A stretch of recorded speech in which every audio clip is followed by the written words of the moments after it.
Okay, so hello guys. Good morning, everybody. How's life? Great, excellent, yay. Okay, guys, so here, my name is Pemal. Just call me Pemal. Here, I will give you a trick. Why?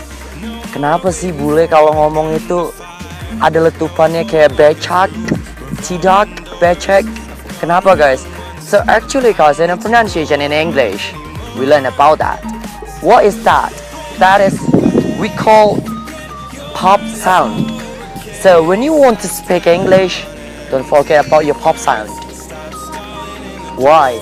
We have to say our pop sound because that make clear your speaking. Remember it, like it will make the differences. Ini akan membedain antara buat teman-teman ya, antara perbedaan kata dan arti. Contohnya berpikir dan benda. What is in English?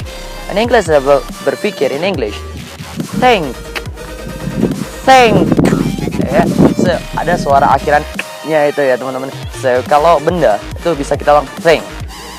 So apalagi buruk dengan kelelawar. Buruk, bad. Ada suara d di akhir. So we have a lot of words sound like d. And you know guys, kalau kelelawar, bad. That's ada suara t-nya. Jadi kita nggak akan susah lagi ngebedain antara kelelawar atau bad tadi, atau Tuhan dengan kambing gunung. Biasanya oh my god, what is that? So kalau Tuhan itu harus ada letupan di akhirnya seperti d. Contohnya in American accent, God. Ada suara d di belakangnya. So in the British, God. Oh my god. Kalau kambing apaan bro?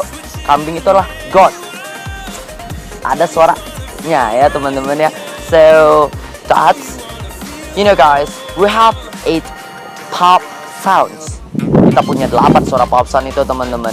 Jadi teman-teman, you have to know pop sound if you want to speak English as like a native speaker. You know guys, you know. Okay, so I think that's all for me. I'm Pemal. Back to you and peace out, guys. Bye bye.